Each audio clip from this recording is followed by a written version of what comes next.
الله الرحمن الرحيم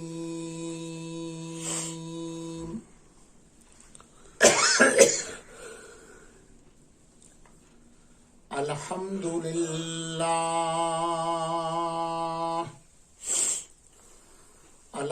لله وكفى وسلام على عباده الذين اصطفى أما بعد فأعوذ بالله من الشيطان الرجيم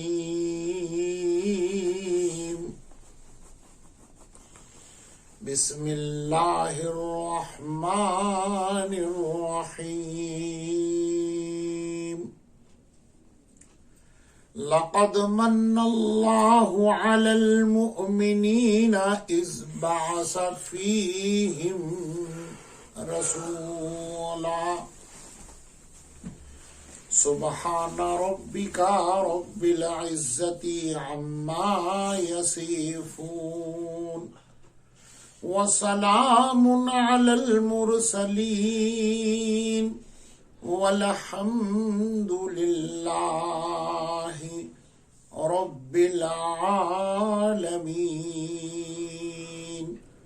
اللهم صل على سيدنا محمد وعلى آل محمد وبارك وسلم اللهم صل على سيدنا محمد وعلى آل محمد وبارك وسلم اللهم صل على سيدنا محمد وعلى آل محمد وبارك وسلم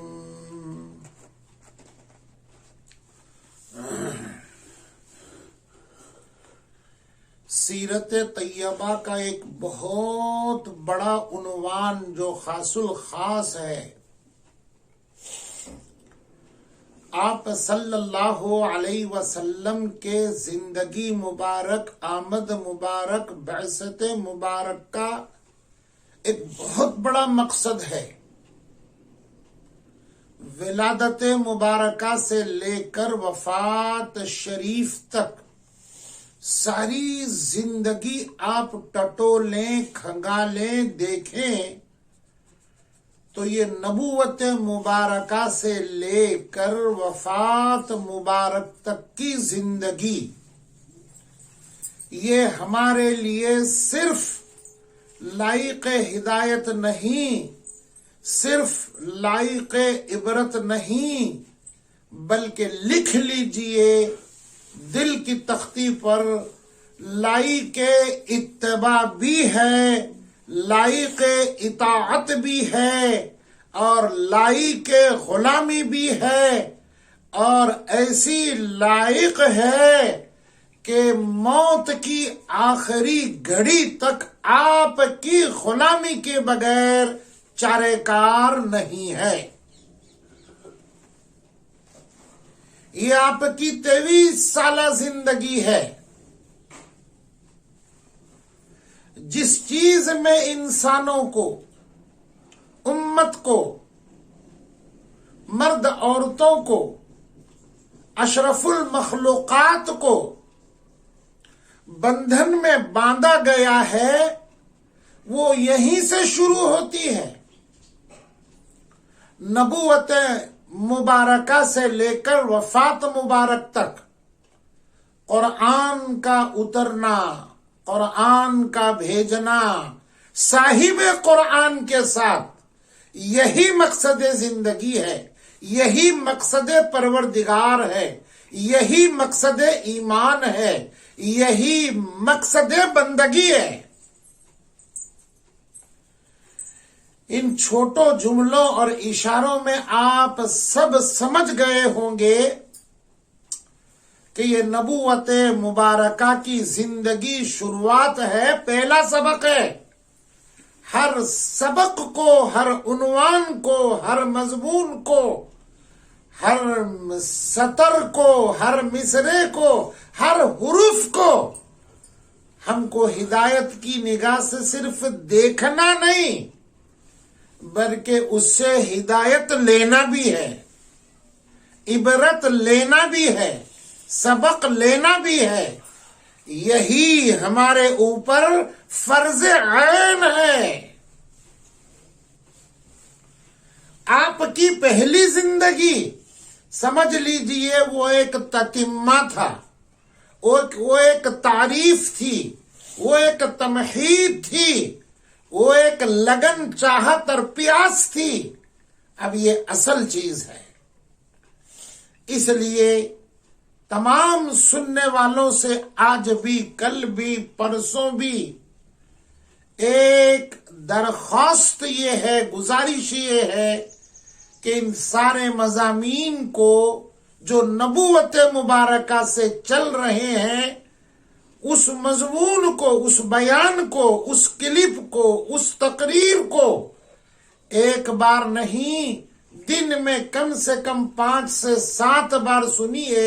خود سوچ لیجئے کہ اس میں کیا سبق ہمارے لیے مل رہا ہے، آج مل رہا ہے، اس وقت مل رہا ہے، ہمارے حالات میں مل رہا ہے۔ انشاءاللہ الرحمن آپ جس حال میں، جس جگہ میں، جس زمانے میں، جس حیثیت سے ہیں، انسانوں میں جس معیار میں، چھوٹے ہیں، بڑے ہیں، عورت ہیں، مرد ہیں، باپ ہے، دادا ہے، نانا ہے، نانی ہے، ساس ہے، بہو ہے، ننند ہے، بھاوج ہے، بیٹی ہے، سہیلی ہے، آپ کے ہر حیثیت سے آپ کو روشنی میرے آقا صلی اللہ علیہ وسلم کے نبوت مبارکہ کے بعد آپ کو ہر حصے میں روشنی مل کر رہے گی انشاءاللہ الرحمن۔ پروردگار عالم ہم تماموں کو ان واقعات کو، جو اس کا پہلا سبق ہے نبوت مبارکہ کا، اس کو ہدایت کے ساتھ دیکھ کر، عبرت کے ساتھ سمجھ کر، اطاعت، غلامی، تابعداری اور عمل کرنے کی موت کی آخری گھڑی تک خدا ہم تماموں کو توفیق عطا فرمائے۔ آپ صلی اللہ علیہ وسلم کی نبوت کے واقعات، واقعہ نبوت، یہ پورا آپ کے سامنے آ چکا ہے۔ جبرائیل کا آنا، قرآن کا پڑھانا، آپ کو تاج نبوت سے سرفراز کرنا، رسالت کی مبارک بادی اور بشارت کا دینا، وضو کر کے بتانا، نماز پڑھ کے دکھانا، تھیوریٹیکل اور پریکٹیکل، زبانی، قولی اور فعلی یعنی عملی، دونوں چیزیں شروع ہیں۔ ایک سبق اس میں یہ بھی ہے کہ کوئی بھی انسان صحیح معنوں میں اس وقت صحیح عمل اور صحیح پیغام بتا نہیں سکتا جب تک کہ زبان سے بھی پڑھے، سنے اور عمل سے بھی اس کی حقیقت کو نہ جانے، تب تک نہ صحیح عمل کر سکتا ہے، نہ صحیح پیغام کو پہنچا سکتا ہے۔ بعد اس کے آپ صلی اللہ علیہ وسلم کا اما خدیجہ کے پاس آنا، اور آنے کے وقت راستے میں اس پہاڑ کا، غار ہیرا کا، اس کے بڑے ٹیلوں کا، اس کے ذرات کا، اس کے اتران کا، اس کے زمین اور راستے کا جھوم کر کے آپ کی رسالت کی گواہی دینا، اس پر سے آپ کی شان ظاہر ہو رہی ہے۔ پھر اس کے بعد آپ صلی اللہ علیہ وسلم کا اپنے گھر آ کر لیٹ جانا، اور اس میں آپ کے اوصاف مبارکہ، اخلاق محمودہ، اخلاق فاضلہ، اخلاق حمیدہ، وہ 5 موتی جن کا ذکر کیا جا رہا ہے، اما خدیجۃ الکبریٰ، اس کو بیان کر کے آپ کو تسلی دینا، آپ کو خوش کرنا، آپ کو راحت دینا، آپ کی ڈھارس بندھانا، آپ کو مضبوط کرنا۔ اللہ اکبر! کیا سبق مل رہا ہے یہاں! ایک تیر سے جو 2 وار کیے جاتے ہیں وہ اس میں نظر آ رہا ہے، حالانکہ 2 نہیں کئی موجود ہیں۔ ایک تو یہ نظر آ رہا ہے، ادھر اما حلیمہ آپ کے اوصاف گنا رہی ہیں، وہ اوصاف کتنے مضبوط اور مبارک ہیں، ان سے ہم کو عبرت یہ لینی ہے، دیکھ کر سن کر عمل میں لانے کی کوشش کرنی ہے۔ دوسرا یہ نظر آ رہا ہے وہ تسلی دینے والے الفاظ۔ ایک بیوی جب بن جاتی ہے کسی خاوند کی تو مشکل وقت میں، پریشان حالت میں، بیماری کی کیفیت میں یہ خاتون اور عورت کا ہی کام ہوتا ہے کہ اس کو تسلی دی جائے، اس کی اچھی عادتوں کو گنا کر، اس کی اچھی خصلتوں کو بول کر۔ یہ بھی سبق مل رہا ہے، یہ بھی سبق مل رہا ہے۔ اللہ اکبر کبیرہ! اور اس میں نیکوکار خواتین کیسی ہوتی ہیں اس کا ایک وصف کا سبق بھی دیا جا رہا ہے۔ اللہ اکبر کبیرہ! آپ صلی اللہ تعالی علیہ وسلم کے اوصاف بیان کر رہی ہیں، او اللہ کے پاک پیغمبر صلی اللہ علیہ وسلم۔ آپ صلہ رحمی کرنے والے ہیں، رشتہ داروں کے حقوق ادا کرنے والے ہیں، بے کسوں کا، کمزوروں کا بوجھ اٹھانے والے ہیں، مظلومین کی مدد کرنے والے ہیں، غریبوں کو کھانا کھلانے والے ہیں، مہمان نوازی کرنے والے ہیں۔ کتنی پیاری پیاری یہ عادتیں موجود ہیں۔ یاد رکھیے، ان 5 موتیوں میں سے ایک موتی کا سبق میں آپ کو دے رہا ہوں۔ یہ 5 عادتیں صرف آپ کی ذات کے خاصہ میں سے نہیں تھے، بلکہ یہ وراثت ہے سرکار کی، اپنے امتیوں میں چل رہی ہے۔ باپ مر جائے، بیٹے اور بیٹیاں وراثت کے حقدار بن جاتے ہیں، گھر جائیداد جنگل باڑی اور پیسوں کو تقسیم کرتے ہیں۔ یہاں میرے آقا حضرت محمد الرسول اللہ صلی اللہ علیہ وسلم کی یہ میراث ہے، مہمان نوازی۔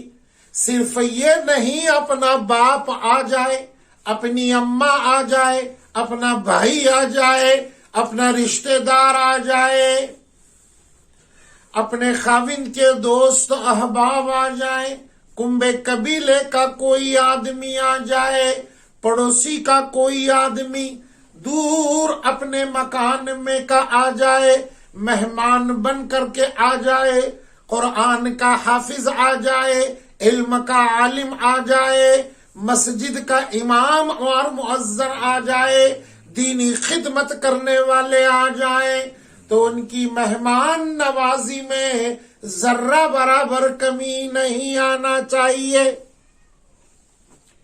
یہاں لمبا اور بہت تفصیل کیے بغیر اشارے میں ایک موتی میں آپ کو دے رہا ہوں۔ حاتم طائی ایک مشہور سخی آدمی گزرا ہے، میرے آقا صلی اللہ علیہ وسلم کے زمانے کے پہلے حاتم طائی اس کا نام تھا۔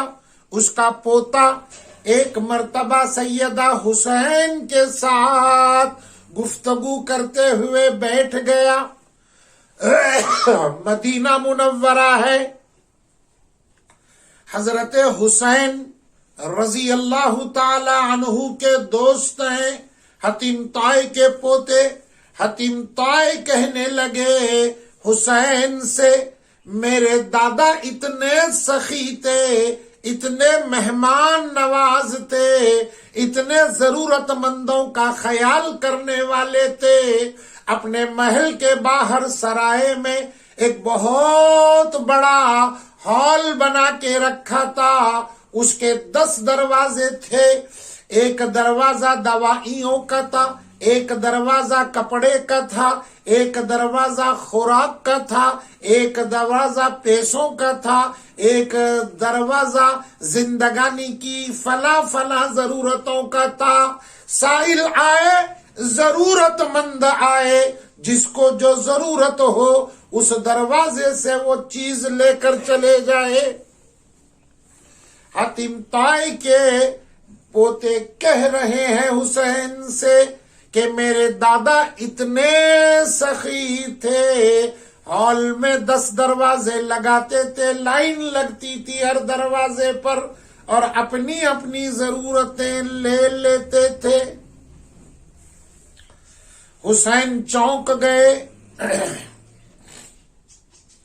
سیدنا کربلا کے بادشاہ سیدنا حسین نے کہا رضی اللہ تعالی عنہ، تیرے دادا سخی تھے، بہت مبارک ہو، لیکن تجھے کیا معلوم ہے کہ میرے نانا جان ابو القاسم حضرت محمد الرسول اللہ صلی اللہ علیہ وسلم کتنے سخی تھے، کتنے مہمان نواز تھے۔